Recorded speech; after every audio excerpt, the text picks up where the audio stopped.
I first want to say welcome to our 2020 annual meeting.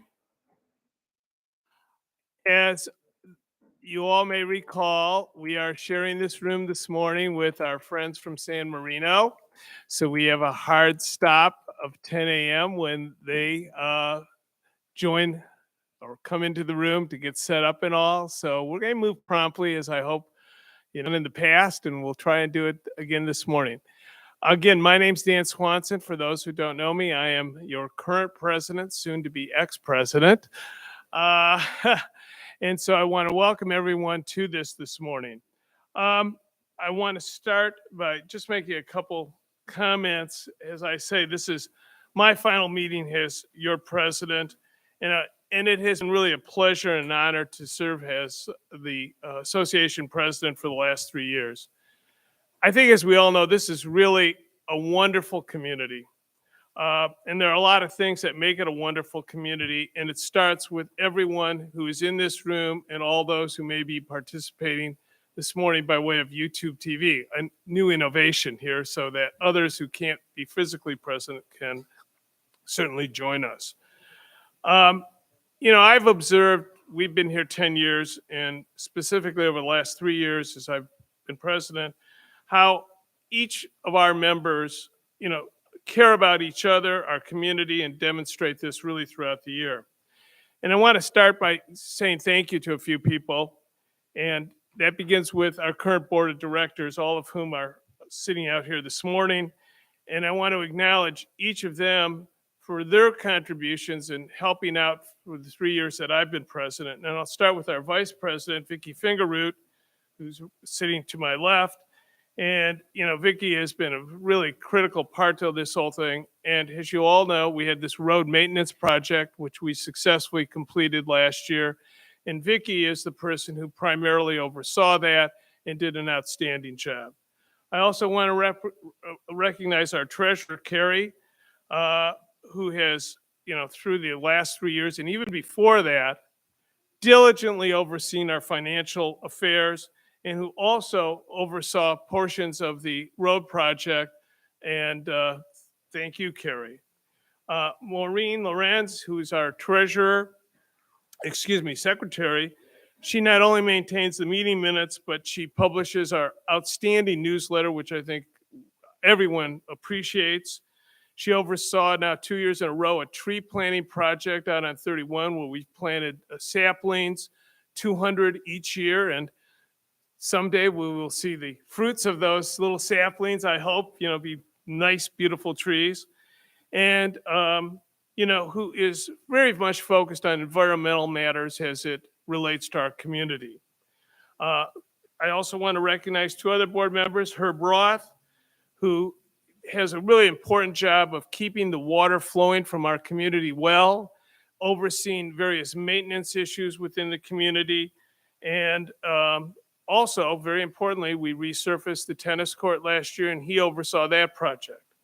And then finally, Ted Murdoch, who as a board member has shared with us his wise counsel and has very much been involved in all these various projects. And most importantly, with Melinda, hosts our June pizza party. So to all these individuals, thank you for your working the last 3 years, and I've certainly appreciated everything you've done. I also want to acknowledge we have a number of committees, and you're going to hear reports from those committees a little bit later this morning. And these committees are all really critical to various aspects of our community, whether it's maintenance, whether it's certainly involving the well and involving a number of other things. Participation on these committees helps maintain and also improve Bay Harbor. And so I want to thank all those who have participated on those committees. And then finally, I'm going to make an appeal to everyone here and everyone who may be joining us on YouTube. We need new people. We need people who haven't participated in the community before, or maybe some people who participated years ago in the community, to volunteer, whether it's on a committee, join the board, do whatever, because we just don't want to just remain, maintaining our community, we want to see it improve and get better. And I will tell you, one of the benefits of volunteering is you meet your neighbors, not just at the annual meeting, whether it's planting trees or doing other things, and you make new friends. You make new connections. And I think all of us want to expand our, sort of our sphere of friends and connections. And I think that helps the community and helps us personally. So with that, I encourage you all to, if you've got the time or find the time, to try and participate. So because we are on YouTube TV this morning, I want to make sure that we have an accurate attendance before we go any further. And Mark is our YouTube TV technician. And Mark, do you have anyone joining us? Can you please ask each of those people to identify themselves so we know who is participating? I just did.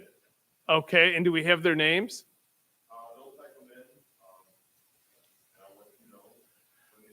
Fine, just raise your hand and let us know. This is sort of an innovation. We wanted to make sure everyone could participate if because of whatever reasons they couldn't be here this morning. And these folks also will have an opportunity and I encourage them, the chat function, I'm told on the YouTube TV, they can communicate to Mark and then Mark can relay to us any comments or questions they may have. So everyone can, it's not quite as good as Zoom, but we're going to try and make it work this morning. So at this point, I'm going to ask for a moment of reflection here and silence for two wonderful women who recently passed away and who had been longtime members of the Bay Harbor Association, and that's Frances Friedel and Diane Wagner. And Herb Roth has volunteered to say a few words about each of these people. Do we want to have the moment of silence first and then? That'd be fine. I think at this point, let us reflect upon these two wonderful women and their passing, and we'll have a moment of silence.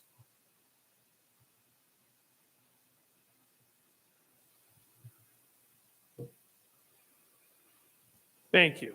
Herb? Yeah, so Fran, I was kind of elected because we go back into the 90s ourselves, but Fran was close with Bobby and the Pattersons, and actually they were in Mishaway together. And Russ and Bobby and Fran and Joe were friends, and the kids played together, and they moved over to here after Bobby and Russ had moved here.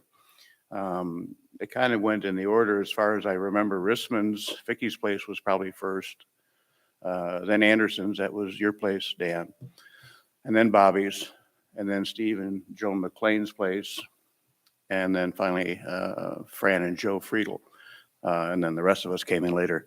But Fran was Italian and loved to cook. I never sampled her food, but I heard she was a great Italian chef. Being Italian, she also, I think, loved to be outside and gardening. And I always saw her outside walking around, doing something and walking the road. And her family was also very active with her. And they would always be out either swimming, jogging, playing tennis. I think they get the award for the most active family in the neighborhood. So we miss Fran a lot.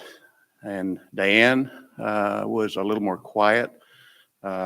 Probably a lot of that went back to her back, and she actually had an injury to her back tobogganing in the past, which I don't know what exactly happened, but being a spine surgeon, I can kind of relate to back problems, and they can be pretty debilitating. It limited her activity, and she didn't get to do too much.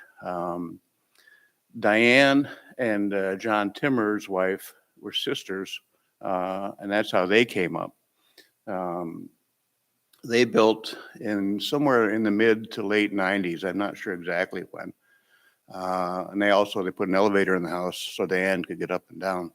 But it was always fun to go over and talk to her and say hi. And, she was always a pleasant person, and she loved to have her family around, which again came up very often. She became sicker with her back, and then actually was in a nursing home the last several years in Traverse, and the family would come up and bring her back to the house, and they would hang out with her, and she got to be back at the place and enjoy it for the period of time she was there. Um, and so that's kind of the history. And I'm going to, over the next year, since we've been here since the early 90s, I'm going to try to put together a history of our association in a little more detail, and I'll hopefully get that out. But that's kind of the story of those two pretty amazing women.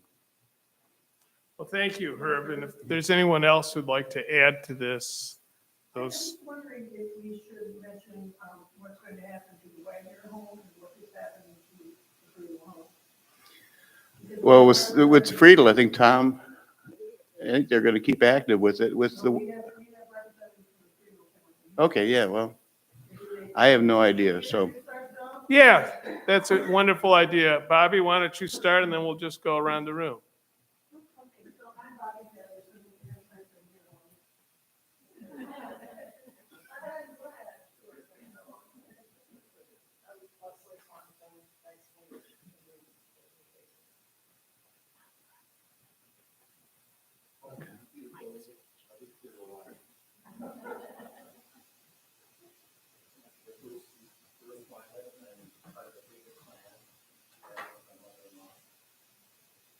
I'm Susan Ryan, Friedel Ryan.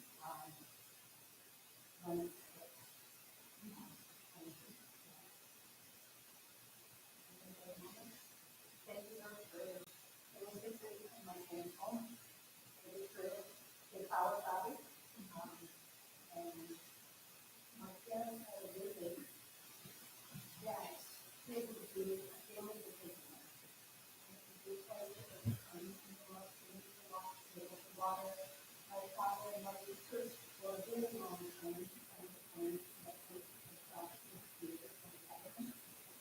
And we had a family, we had it in the house, but everybody that came back and they just wanted to family back. And the other friends, well, we had wall here that in this and here.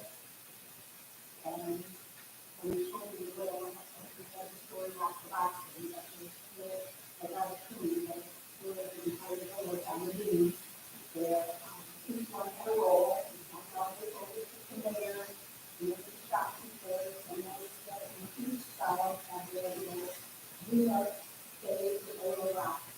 And we decorated, houses, or whatever, but there's so many others in that place, and I can't go over and do that. So you have to go to do it. Many different ways of it, that's the house we do. I'm Chrissy Friedel here. I know some of you, some of the stones in my life and so this day, we read about this, my oldest daughter's third time now, and the third time is the way so this helped there, so now they have to be, yeah, we'll be, that'll be a lot. It's nice to see some people. I'm Kristen Ralph, my husband Herb.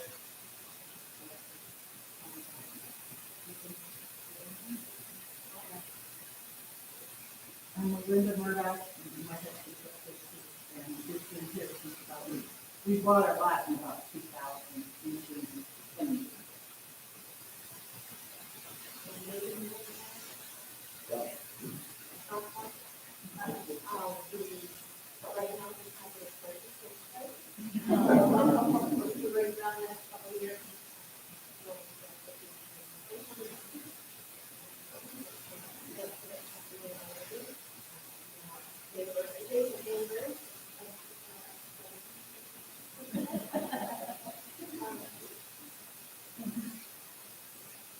Arthur Randall.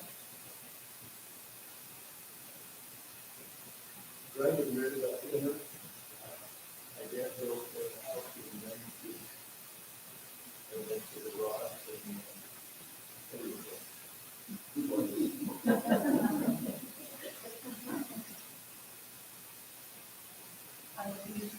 that in the history mark. We bought in 1986, we were one of the original owners. And our health system did it in 91, so it's been a long time. I'm Dick Lorenz, I was 29 years. Mark, can you identify any of the people who are on our YouTube TV connection? Yeah, it's Kelly Crawford, Tom McNamara, Clayton Strang, Kevin Wagner. Well, welcome to our YouTube TV participants as well as everyone else. And we'll move on here with knowing that we have a bit of a schedule. First thing is, as I've mentioned before, we have completed successfully the road and tennis court renovation projects. As everyone knows, those were rather expensive projects, totaling somewhere in the realm of $75,000 plus. I hope everyone agrees that certainly the road project and is a real success, and the road looks good. It's a less checkerboard style in terms of the dark black versus the lighter black. That'll fade into it, but I think that turned out to be a good investment, and I think the road is in good shape today. And at this point, we will begin our first item of business, which is a motion to approve the 2024 annual meeting minutes and the December 2024 special meeting minutes. Has everyone had a chance to review those? They are in your packet. Good. And I would entertain a motion to approve the minutes from those two meetings at this time. Thank you. A second? Thank you, Bobby. Any further discussion relative to those minutes? Hearing no further discussion, all those in favor of approving those minutes, please say aye. Very good. At this point, we're going to start our reports, and there are a number of them. And our first report, Carrie will be delivering our financial report today. Carrie, would you hit your button so that the people on YouTube TV can hear you? It'll turn green. There we go. Okay. Good morning, everybody. Patty and I live in between the Friedels and the Wagners. And from our deck, we could yell over to talk to Diane and had a lot of fun. And on the other side, we have the big bluff, so we can't yell over to the Friedel family. But we've been lucky to be in between them. Patty can't make it here today. And briefly, I apologize. There was in the email that Maureen sent out with all the documents, there was a document or two missing, and that's my fault. It was our December summary that I received in January. I failed to give to Maureen as part of your packet. And I was at the Elk Rapids this morning to get the donuts. I'm at 6:45. I'm sitting there waiting for the donut shop to open up, and I'm looking at my email. Judy Nelson says, "Aren't we missing something here, 2024? It's like, oh no. And so I have my radar detector, thank goodness. So I got back fast. I printed them out. It's here, but I apologize. So we didn't have a chance to see them early for the meeting. And thank you to Judy Nelson. I don't think she's on this live feed here, but so I'll start with that. When you open up your packet, the first statement here should show 2024 assets, liabilities, equity. So again, you haven't had a chance to see this prior to just now. But if you look at this later, have any questions, let us know. After having spent money for the roads, the tennis courts, our capital reserve obviously was drained a bit from those events, but it's building back up. Because of interest rates being higher than they've been in a long time, we were able to get close to 5% interest on our cash for a lot of last year. And then the interest rates dropped, and then the rates went down into the low to mid fours. But at the moment, basically, we keep all of our reserve cash, which is capital reserve money for projects. And if we have excess cash at the bank, at Fifth Third Bank, we can push it over to Edward Jones. So we're getting that 4% plus interest. And then when we need to refund the bank account, we just transfer it back. And so that's working out well. And if anybody has any thoughts about investments, right now, cash is earning as good as a CD is. So there's no incentive to go buy a 1-year CD or a 6-month CD, only if we felt interest rates were going to drop, which right now doesn't look like they're dropping. That may happen in the future, but cash is king. And so we just have had no reason to move it. So with that, if anybody has any questions later about the 24 documents, basically, if you go to the last page of the first staple printout for 24, and you see in the back here where it says actual, the column actual as of 12/31/2004 to 24, you can see at the bottom there, we had a $7,800 surplus. And our surpluses can go into our capital reserve. And we've been, ever since we raised the dues, it's really helped tremendously because now we have a gradually building capital reserve, but then our operating reserve, which is our day-to-day cash, is also building a bit. And then ultimately, that can be pushed into the capital reserve if we vote on that. So financially, we've been getting healthier. So that's the 24. And then if you go to the next staple packet, you're going to see statements of assets, liabilities as of April 30th of 25. And just a couple comments briefly is when you look at accounts receivable, $2,500, that's now down to $500. So we had some dues payments come in. And then the accounts payable line that says $1,000, we had budgeted $20,000 for the tennis court, and we held back $1,000. We paid them $19,000, but we held back $1,000, which was a good recommendation by Herb, because right after they did the surfacing, it was pretty close thereafter. A little crack started forming, and we asked them to come back. They haven't come back.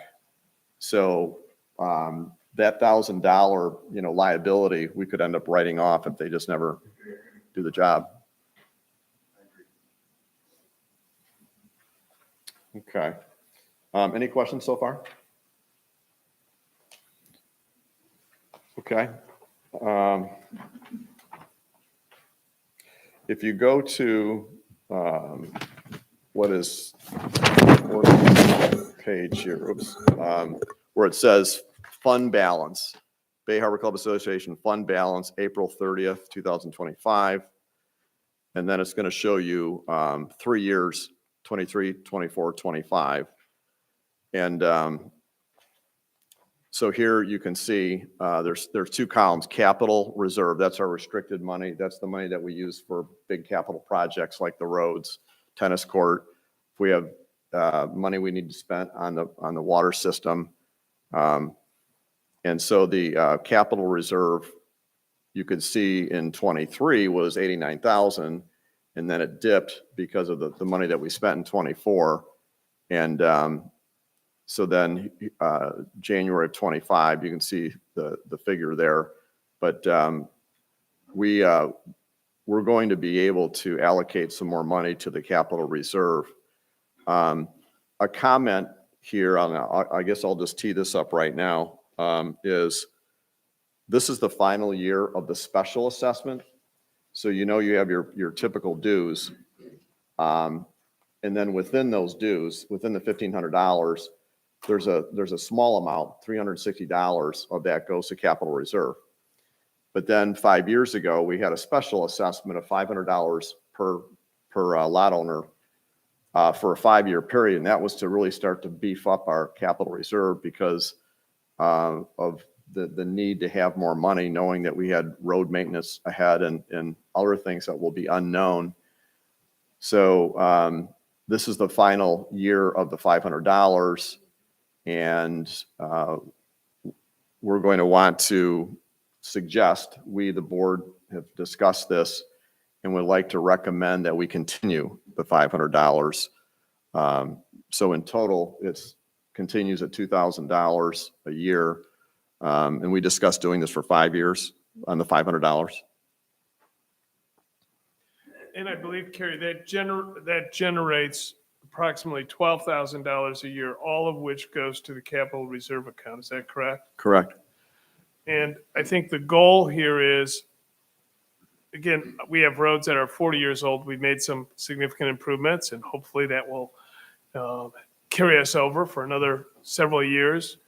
We have obviously our community well, which is our lifeblood. Without water, we have no community in a sense. Repairs to that, when those occur, and they do occur periodically, are always expensive. And we're talking thousands of dollars, anything at any moment. And so we need to maintain a robust, in our opinion, capital reserve account to plan for the future and things that we don't anticipate. Things like, unfortunately, we saw what happened in Gaylord with the terrible storm and the trees. And you have to, obviously deal with that if something like that occurs. And that's not inexpensive. And so maintaining a capital reserve, which is robust, I think is very important to our community, its viability, et cetera. And we as a board are making a recommendation that we have a motion today to extend the special assessment, $500 a year, for another 5 years. Now, if at the end of 5 years, we haven't had to spend any money and we've got a capital reserve of perhaps $125,000, $130,000, maybe we don't need to do it again. But at this point, given where the capital reserve is at, $58,549, which is down from where we had been at $83,000 before the road, we think financially it is prudent to continue the $500 a year per lot special assessment. Do we have a motion to do that? I move to renew the $500. Thank you. Do we have a second to the motion? Thank you, John.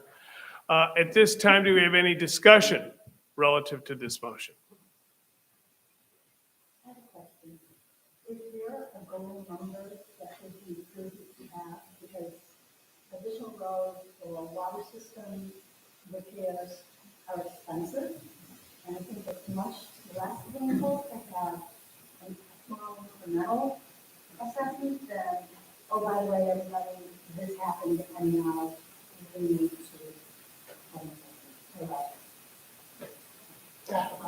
Well, you hit the nail on the head in terms of prudence and, special assessment, suddenly $2,000 everyone, please, or whatever the number may be. But I'll ask Carrie if you could respond to the question of what would be an appropriate number in your opinion. Yeah, and the $500 strategy is exactly that, as opposed to someday getting hit with a real big number.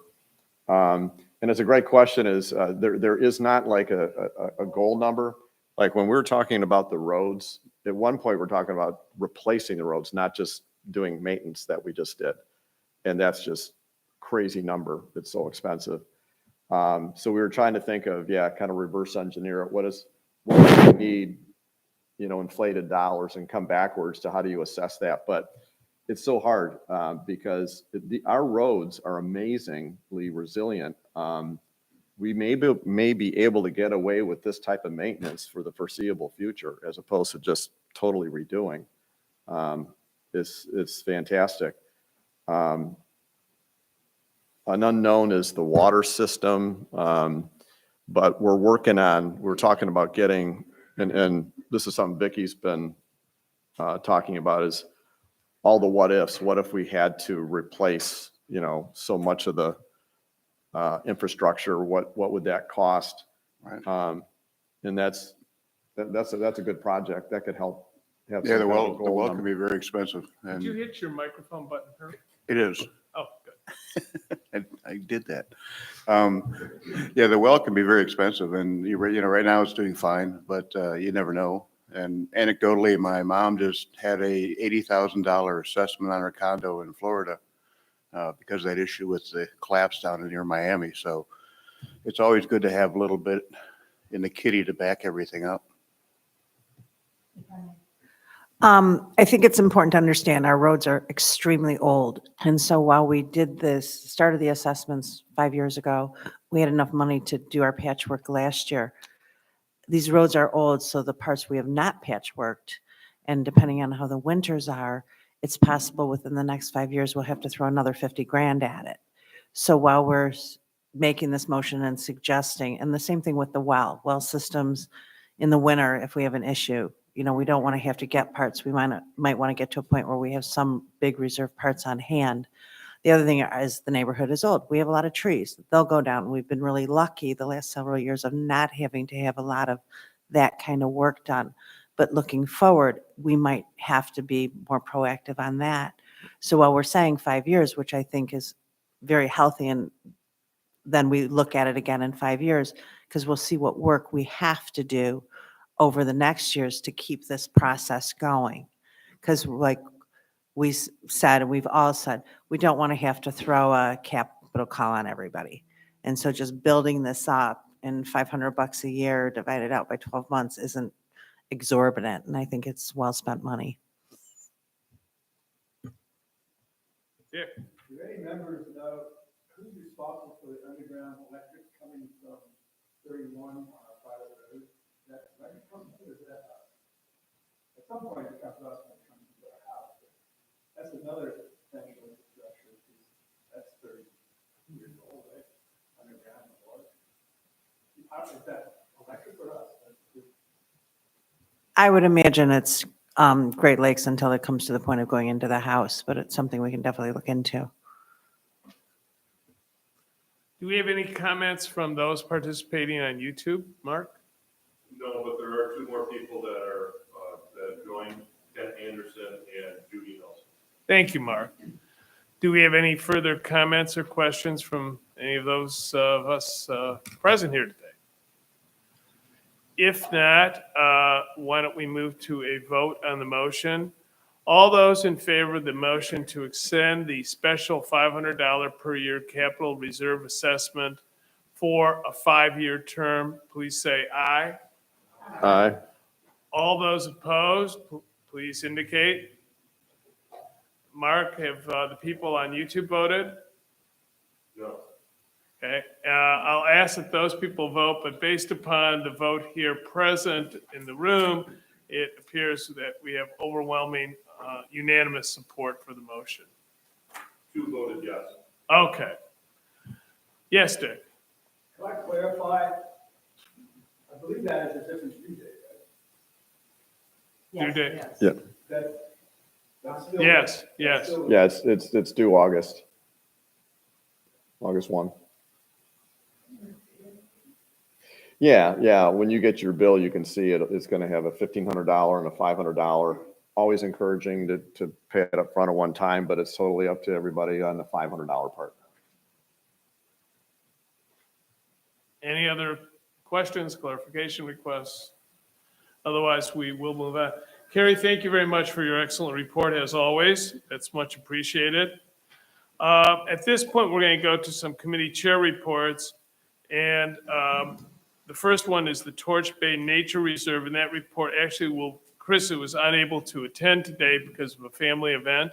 And so I believe, Maureen, you will be delivering the report. I think it would make more sense if one of the members. Oh, fine. Okay. By the way, Dan, should we go to accept the minute the report, next report, I don't think we did that yet. Oh, fine. Yeah, That's and just one last comment too. In terms of the last page here that says budget versus actual, January through April, and you look at our total expenses so far this year, $6,900 compared to about $26,000 budgeted.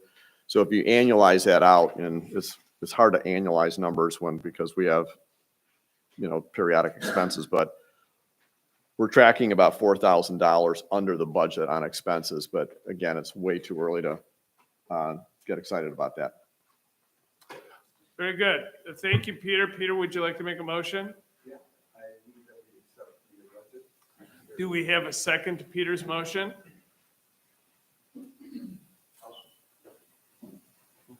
Leslie, thank you. With that, any further discussion about the financial report? Okay, at this point, we'll vote on accepting Carrie's financial report for 2024 and 2025 to date. All those in favor, say aye. Aye. All those opposed? Hearing none, we will now move on to the Torch Bay Nature Reserve report. And who is providing that for us today? So we met last week for the nature preserve, and I think some of the one of the most important things we spoke about was through an assessment that, help me out, the Cape Sisma did a inspection of the trees. And one of the things they're looking for is a disease that's on the hemlock trees. They did find some. And according to the state rules, they need to, once they identify some trees, they need to bring samples back to the state and identify and verify that that is the case. So at this point in time, we discussed going to the township to be agreed that they went into thorough conversations of the different treatments that would need to be done for these trees. And we as a board voted to bring it to the township to then get the township to agree to this because they are the actual ones that had to sign off on it. And there's two varying ways to treat the trees. One is a shorter, hit it big, and then another one is a longer term. The ideal situation is that we don't lose trees. So the trees that they're trying to hit with the bigger dose are the ones that aren't infected, that they can actually stop the course. But they do talk about how in 4 to 10 years that those trees could die. So in that discussion, I think it raised Dee's eyebrow and Chris's and Mark's, really ones present, actually thinking about having them come out and do an assessment on our property and making sure that Dave Harbor is also looked at. Now, I'm not sure where that grant money follows as far as our ability to use it, but I know there's grant money that would cover the cost of the tree treatments. And the anticipation for them, if they will come back out this summer, they will take a full month to assess all the trees and through the markings, and they'll mark the various colors based on the infestation, and then they will treat them. That is something that at that point in time, we discussed about the safety of people, hiking the trails and animals and so forth. It will be posted when that does happen, but I do believe that it is an important thought that we take it upon ourselves to contact them, and I'm sure Chris is the fellow. I was surprised when I did see Chris there to present this. But that was one of our biggest factors. We did have discussion of just the porta potties, maybe not being all the way down at the lake, but in the parking area. There was another gentleman there that was not part of our association, and we had those 2 people from the organization that brought hemlock disease to our attention. There was also discussion not liking cement barriers and that other things that the other gentleman thought that had not been followed within the conservation easement. So we're kind of doing some investigations on that to ensure that the cement barriers maybe provide a more natural barrier.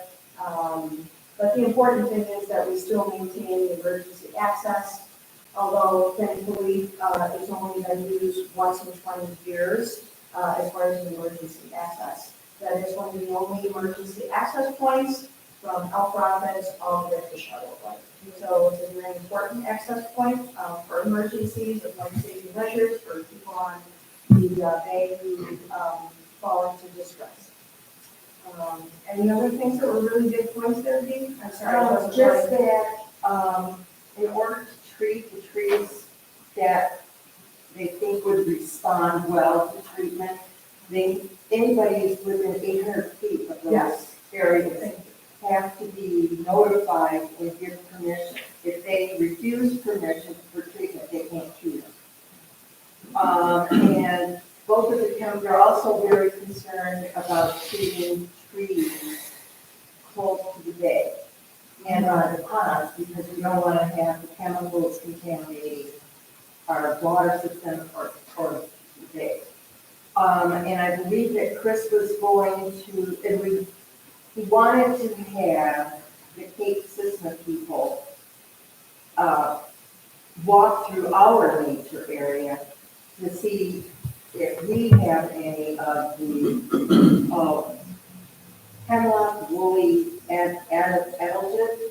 And they were kind enough, they gave us a little 4-sheet laminated thing to help us know what to look at as far as, and there are more trees than you, whether it's the Canadian yew, the eastern hemlock, the balsam fir, the Douglas fir, that all can have these, this actual disease on them.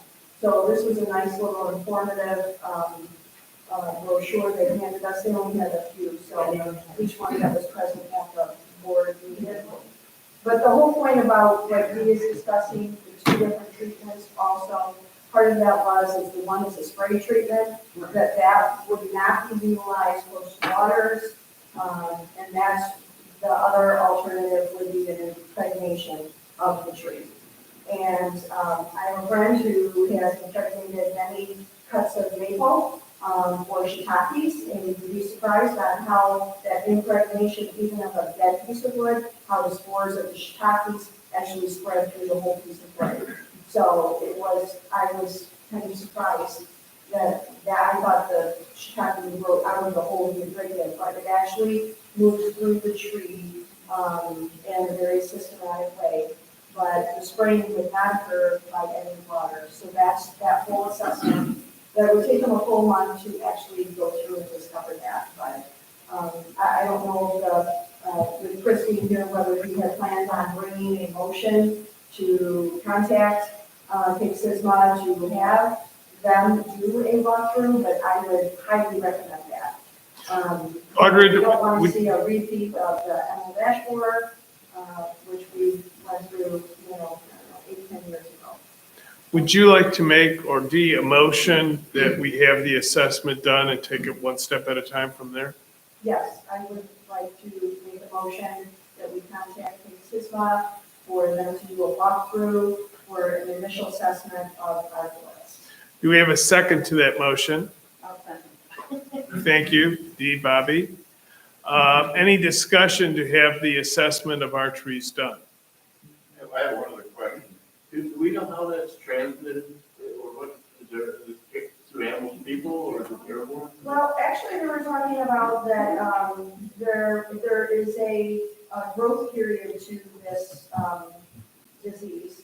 And it actually will, and through this little brochure, they will actually create little bugs off of the cocoons that will show up at the end of the summer. And that's when the treatment would actually occur, more so because of the assessment period. But that is really where they're crawling and moving to other trees, if I'm not off mark on this. Yeah, no, that's, yeah, where those little cocoons have. Yeah, the ash, They lay loose. And that's how they. creepy crawlers. Did we know? And you about can pick them up on your clothes, so like walking through the woods, Yes. brush, a tree, you pick up those little bugs and you walk through the nature preserve and you're transferring that. Or if you go down, San Marino Trail, you're gonna transfer it. So, But there is, it is more common downstate right now, but they found Pine Ridge Trail, they've identified it there.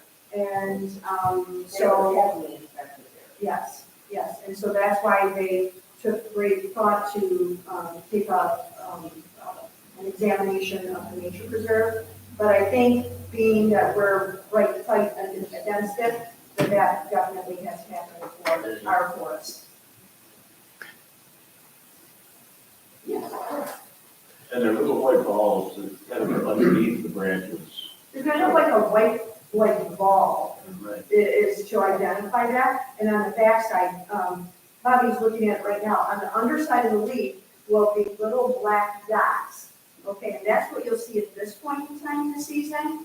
And then they would actually form into those cocoons. And they're white. It Yeah. looks like little cotton. Yes, little cotton, Yeah. like little teeny cotton balls, Teeny cotton ball. like size of a good pea. And it's underneath, like you said, it's on the underneath side of the branches.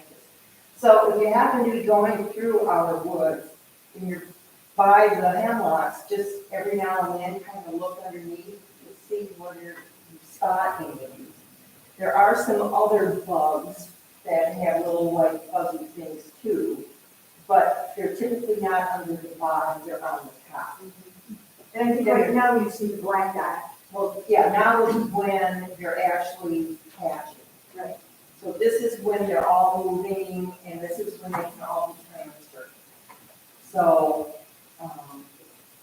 the sooner we can get Cape Sisseton to get on their list, to come out and go through our woods, the better off we'd be. Not to go on discussion, but was there any conversation about reforesting with resistant types of trees? That wasn't announced. No, that never came up. They're hoping that they can actually, really take an advanced move on this current situation and not have to look down the road as far as that goes. But that was definitely a new conversation. Because we're at the most northern point where they've identified this. So we're trying to keep it from advancing, further north and throughout the community. But again, that grant money, I'm not sure if that applies to us or only special, things within the situation that the preserve is in. Yeah, I think that it covers everything because Pine Ridge Trail is private. And I know they're treating Yeah, that. they are treating So I think that it's kind of like it's the same group that sprays for the Phragmites and the blue stripe and all these other invasive species. And one thing that the Cape Sisseton people said was that last year, because there's a lot of Phragmites in those ponds down, at the end of the road, those were not treated last year, and they were supposed to be, but they had a changeover in management twice, and it fell through the cracks. So, it's kind of one of these things where we have to stay on it, as well as the Phragmites. And we did mention about spraying for the Phragmites, and they said that they would make sure that it was treated this year. Well, very good. Thank you, Dee and Audra, for your fine report. At this point, if there's no further discussion, we'll vote on the motion to have this assessment of our trees done. Oh, I have two yes. comments. One is that Chris came to the township meeting on Tuesday and did a presentation, and the township did approve to have the nature preserve sprayed or treated. And then another thing is I have contacted, just because they were in the area, I wanted to put it on their radar. I have contacted Cape Sisseton and asked them to consider us for an assessment, and they haven't called back yet, but good to have. Good. Thank you, But Maureen. we still need the motion. Yes, John. Just quickly, do you know what chemical you're spraying? No. I did have, I don't think If you go to the Cape Sisseton website, it talks about it, and there are two different treatments on it. And just for everybody's information, does everyone know what Cape Sisseton is? Just clarification, it's Charlevoix, Antrim, Kalkaska, Emmett counties of northern Michigan, and it's the invasive species arm that takes care of that. So just so you guys know what that is. And if you go to their website, they talk about all the invasives and what's going on.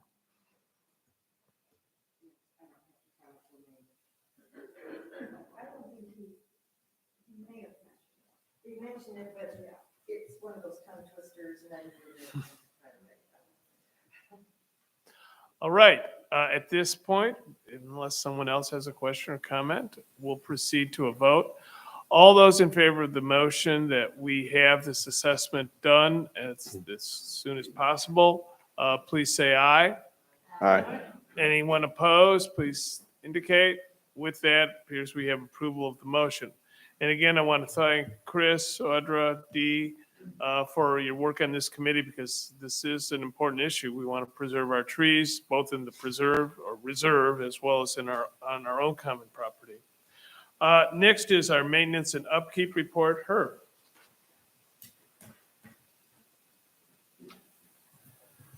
We actually walked through the neighborhood the other day with several people, and the trees look pretty good.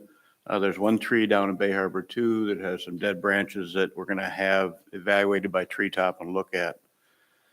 The sprinkling system, as far as I know, is good. I haven't heard anything about it. Dee and Mark, do you guys know anything about the systems? You know, the road one? Well, Haley was just out this yesterday, but I'm not sure if they turned on, it was a different guy than usual. So I'm not sure if he was to the old well, to the north well house, to be able to get to turn the system on. So, and they've got to come back out, work on our stuff. So when he comes back, or if not before, we can call Haley and find out whether they turned it on. Okay. The tennis pickleball court, it's got a nice new surface except for one crack on it. I might try to figure out how to repair the crack. I'll see if I can do that. Otherwise, the court's in great shape. We have a new net coming that's a Wimbledon net from England. So that'll be in about a week or so. And also we'll have a new roller. We have the roller, we just need a new roller insert, and we'll have that. Snow removal, as far as I know, they did a good job this year. The roads were timely taken care of. Fertilizing and ant spraying, I know nothing about. Is there anything on that, Mark and Dee? Well, they were supposed to spray for ants at the tennis court, so we don't undermine Right. the surface. Okay. And they came out and sprayed our house, but I'm not sure. They typically send the bill to us, so we got the bill for our spraying, but I did not get a bill from them for the tennis. For the tennis court. So you may have to contact chemical control to see whether they actually sprayed it at the tennis court or not. I think they're coming out to our place next week, so I'll ask them.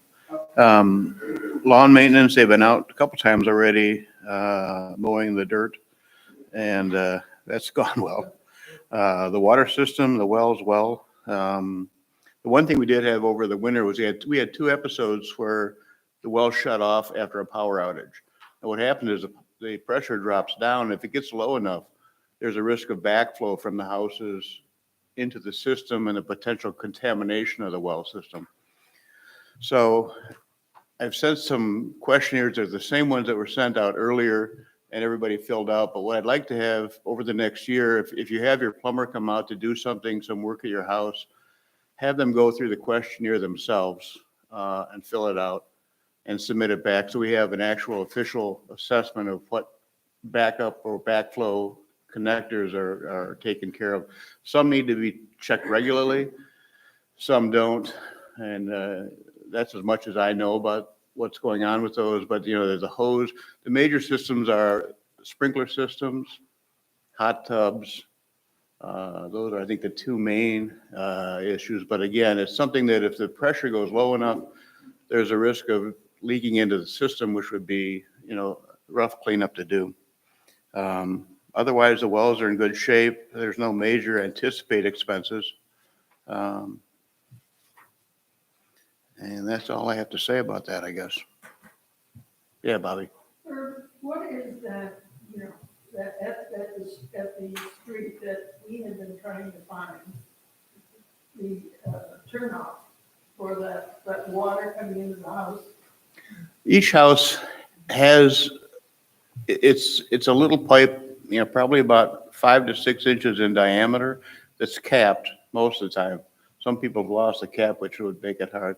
But it's a cap at the road. It's called the, not the curb stop. Anyways, it connects the main line to your house system. Yeah, and we can't find it. Yeah, I know you've looked for a while and I don't, But it's important to know where it is, because in case you can turn it off at the road. if you have a problem with your house, and can't turn it off in the house, you can actually go down and turn it off there. What you do is you take off the top and then there's a big, in the north well house, there's a T-handle wrench that goes down that hole and turns that off. Maybe when my son is here, when Rusty's here, we'll. Yeah, it'd be good to have everybody find it. Ours is, we know where ours is, but I know there's been several. I know Dick's top was off with it, and so you worry about, leaves and dirt collecting down at the bottom. But you did try to turn the one, you tried to release the one in our basement, and that did not work, right? Yeah, that's just the inlet to the house, and that's, Yeah, but we can't turn it, right? We can't turn it off. no. I mean, that's something that you need to have probably a plumber, or you mean to have it turn off to have it changed So even, it's frozen. right? Quote, unquote. Yeah. Yeah, so, okay, well, I'll talk to Rusty about that. I'll stop by and look at it again. Oh, okay. I mean, I have some special spray that, I don't know, it might work. Yeah. Is there a standard distance from the road that we can find it? Because I've looked, I can't I find ours think it's either. within like 10 feet. Ours is, Is it from the middle of the road? Is it No, the from the- road? no, it's from the edge of the road. It's somewhere about maybe 10 to 15 feet away. It's not very far. I think we covered it up. Okay. I'm not sure. I think a good program in the future, we know the line is, we can take that measurement, it's gonna be plus or minus 5 feet from that, house. Yeah. Whatever. And it's made out of metal, so a good plumber probably has a metal detector. Well, we have no. Yeah, they've tried that, I know. So that'll- But yeah, it's a, Jim, try on it. When we had to find something like that at our house, and our house was built in 88, 89, I ended up having to go back to the county, and they had the original records that were submitted when the plans were submitted to build the house. And in order to get your plumbing and mechanicals and all that kind of stuff approved when you're in build, they do have those records, and you'll probably be able to find it that way. Did the county seat in, We went to Antrim County, I believe, yeah. All right, well, thank you, Herb, for your report and your ongoing work on making sure all these things are functioning well. At this point, we're going to move on to the Beautification and Conservation Committee. That's Dee and Maureen. Okay. Dee, do you want to say something about Pillywiggins? Just that we're using them again this year to maintain the 4 landscape areas. They've already gone through and did the spring cleanup. So the only thing left for them right now is to come back and put down 7 yards of mulch amongst the 4 areas. Thanks. And that's about it. And- And we're within budget. And same thing within the Cutting Edge, I think, is doing our lawn maintenance. They've been doing it since 2013, and he's not raised his rates since he started. So he's, what's the price of a yard of mulch these days? Mulch, Off the top of your head, otherwise if we're. $42 for the 9 months. Yeah, we just bought 20. That's not spread though. yeah, we just or bought, delivered. yeah, 20 yards. We just had some delivered, but it's delivered. It's 42 yards, $42 a yard. And then the truck fee. That's Pine Hill. But they're pretty close. Is it Boss or Ross, the one up in Charlevoix? That's the one Pillywiggins uses. Boss. well, they quoted 55 a yard. That's spread though, right? Yeah, Yeah, that's delivery And and spread. it's spreading and all that. yeah, that's, Yeah, that makes sense. Okay, so I have a kid that was close brother, but I think he's charging $50 an hour. Last I heard. talk to me, I might want to do it. Okay, that was the beautification part of it. The conservation part, we had, on April 25th, we did the second part of our tree planting, reforesting our front area. We had 11 members show up, and in about 2 hours, we planted 200 white pine and red pine trees, and they're all doing very well. And last year's group is also, we have about an 80% survivability rate, which is extremely high. So we've had good luck with soil, with nature, with people tending them, putting them back in their little holes when animals dig them up. Thank you, Audra. And we have, I'll mention more in the newsletter as far as, you know, who the volunteers are. But if you were there, just raise your hand real quick and so we can say thank you. And then we followed that up with a fun lunch over at Torch Hill or Torch Lake Cafe. And I think like to see more people just maybe come to that. So we planted 3 large white pines. Those were replacement trees from ones that were planted earlier on the curve at Bay Harbor Club Drive. We walked the road, as Herb said, and I contacted Top View, and they said right now, we identified that one oak tree. Top View said there's no oak work they can do until October. So I think maybe in the meantime, we'll keep our eye on that tree, maybe even be able to, well, if they come out in October before the leaves fall, they'll be able to see it, but we might have to mark it. Because once the leaves fall, you can't really tell too well. But that's on their list of things to do. And in the meantime, if anybody else sees any trees that need attention, you know, let us know. We also will this fall hopefully have another invasive species kind of task force where we'll go through the front area and get rid of more of the autumn olive that continues to creep in and along the roadside, as well as attacking some of that white poplar to keep it in bounds. Some of the big stuff I don't know that we'll be able to take down, but if we can control it somehow, you know, at least it won't take over and destroy the quality of the woods. And that's really why we're trying to get rid of these invasive species.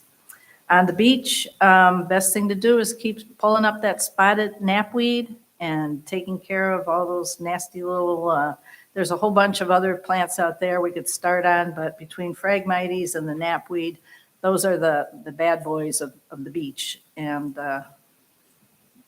we do, last year, the endangered, several lots have endangered pitcher's thistle, and they bloomed, like even the really young ones, and they're not supposed to bloom till about 8 years old.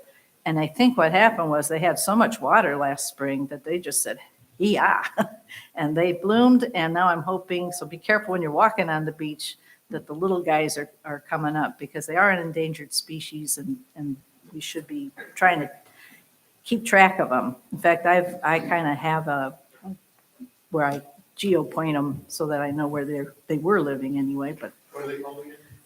the pitcher's thistle. Don't ask me to do the botanic name. It's not a pretty plant, but it's endemic only to the Great Lakes. So it's a pretty special plant. And when I tell people that Bay Harbor Club has that, it's like, ooh. So that's it for the conservation. And the only other comment I have is keep drinking your wine with the screw on it. Oh. And save your bottles.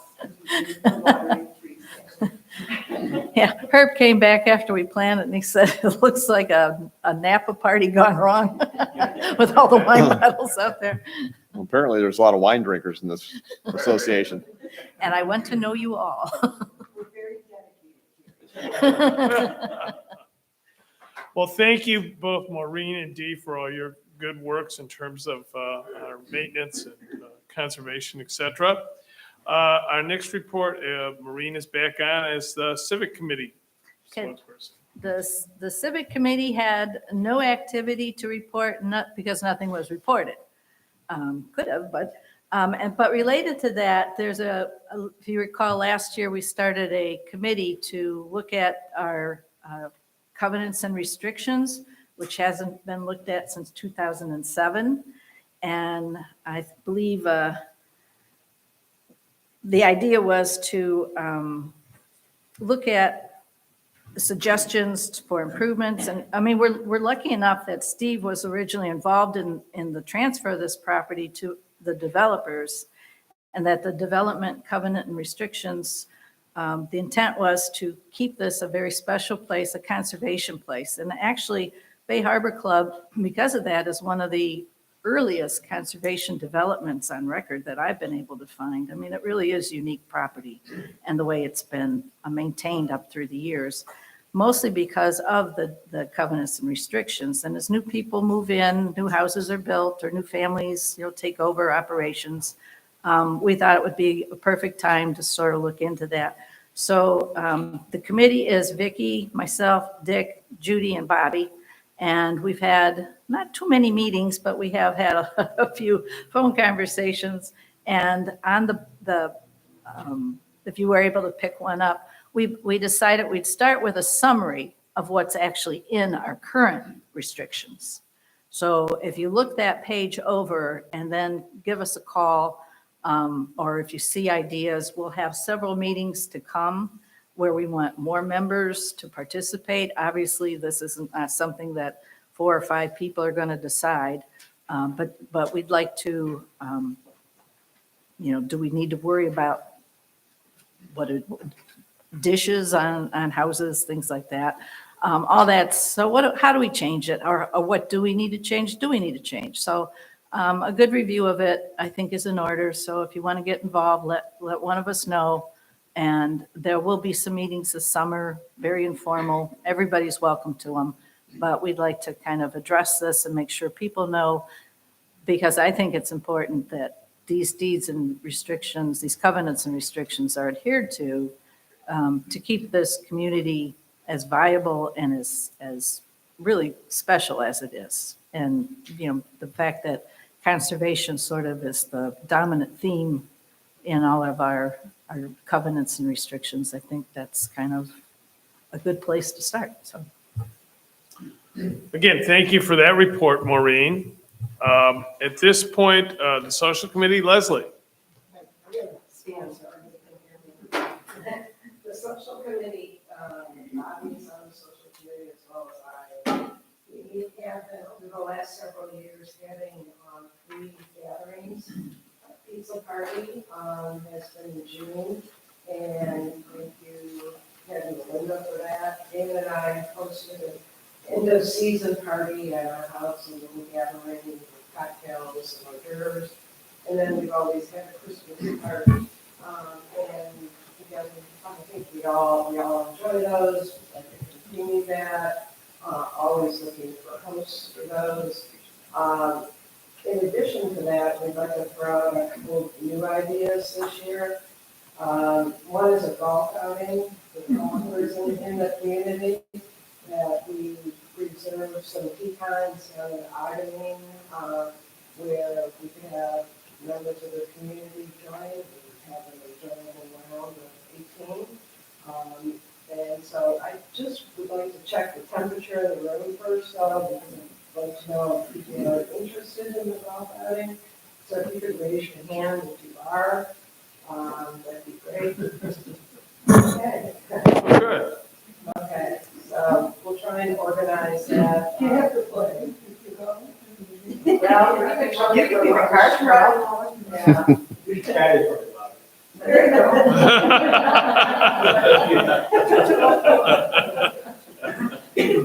And then, the second idea that I've heard through the grapevine from Maureen is to have wine in the evening on the beach, have a gathering and, join. We could do it a couple different times, maybe 6 or 7 o'clock. And just bring your chair to the beach and your beverage of choice and, socialize with neighbors. So would people be interested in that? I organized a few dates, and if you would, Yeah, I think so. raise your hand. Great. Okay, so we'll definitely do Where that. would you meet? We could meet on our property. You know, the walkway that goes down? We have a walk there, that's all we I have. move it mine to. Yeah, ours is in pretty good shape. My son-in-law revitalizes it every summer for us, so it's in pretty good repair. So, yeah, I'll throw out a couple of dates and, we'll go for that, maybe on a Saturday evening, so, everybody who goes commutes, would be here as well. So, thank you. Thank you, Leslie. At this point, we have our election nominating committee. Thank you, Peter, for putting this together. Well, actually, you didn't want to let it go. Well, it's a team effort. I do have a couple of questions, and I may have had some oversights here. In listening to the Torch Bay Reserve reports, Audra, I don't even have you on that, and I don't have you on it either. Are you the officers that we elected last time? Is that, I don't think we're elected, we just volunteered? Well, they're looking for new board members. We've had some people that have left. And so with that being said, with what our Bay Harbor Club has established is there was one from Bay Harbor, and this goes back to the agreement with the nature preserve, is that there was one for Bay Harbor 1 and one for Bay Harbor 2. Right. And, But are they Harbor- different reps than I had here? For instance, I had Steve McLean for. Steve was never, I don't think I've Steve ever was seen. never gone. Yeah. And so I don't know that Audra, I could replace Steve, because I'd be another one. So if we put, you know, I'm kind I'm a secondary, I'm like a backup to Chris. To Chris, Chris okay. is downstate. But I go to them, and I was part of the nature reserve, back in 97 when I was up there for about 10 years. And then, there was not a lot of activity for a while, and then it kind of got going again, and that's where I kind of started coming. well, if we, I guess we have to imagine, if we put you as an alternate, would that be okay for on the ballot? Sure. Okay, so just describe in your brains that under Torch Bay Reserve reps, we have Dee as an alternate and Audra as an alternate. I think that would kind of show that. Okay, is that okay? Yeah, unless you want to just put me in place of Steve. Yeah, Because Steve, I've Yeah. never seen Steve. yeah, he's never been to a meeting. Okay. Can we amend it that way? Yes. All right. Oral amendment. Peter, anything We are else? looking for just other residents to be involved, so if anybody else really wants to be involved, the nature preserve is always looking for more people, Right. in the community to be part of the nature preserve, so. Okay. No, actually, the only confusion that may arise is that we have people that are in midterm officers. If you want me to explain, yeah. Address that. With respect to, as you will note at the top of the document, we have new officers for some of the offices. Specifically, Vicky is being nominated for president, Herb for vice president, Maureen will remain as secretary, Carrie will remain as treasurer. I will become the ex officio under our revised bylaw member of the board of directors. We then have for board of directors election this year, there's only one person up for reelection, and that is Vicky. Tom McNamara has indicated interest in joining the board, and so he is also on the ballot to become a new board member. With that, do we have any other questions, nominations for any of the offices or committees? Okay, hearing none, a motion to elect all those persons contained on the slate has amended orally. Peter's making the motion. Do we have a second? Okay, Melinda and Leslie. Do we have any discussion? Hearing no discussion, at this point, we'll vote. All those in favor of approving the slate, say aye. Aye. All those opposed? Okay, hearing none. Do we have any old business that anyone wishes to bring up? Hearing none. The only piece of new business I will mention is we have commissioned a survey of the land south of Bay Harbor Drive along 31, which will be done, I hope, in the month of June. You will note there's homeowners along 31. We have no idea where our border is versus those homeowners on the south of 31. Some of the homeowners are storing various trailers and other things. It is unclear whether they're storing them on our property or on their own property. And so we thought it prudent to survey to see where is this property line along there. And so that survey will be taking place, and we'll have that done soon.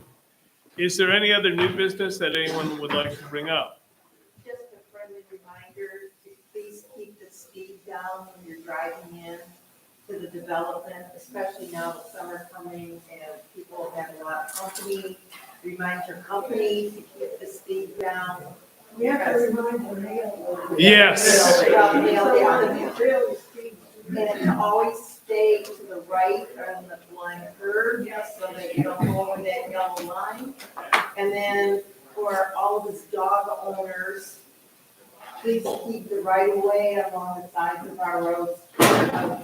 Feces, so that it's not unsightly and we're not stuck. Thank you, Dee. Do any of people participating by way of YouTube wish to say anything? Speak now or forever hold your peace, so to say. No indication there. Any other comments?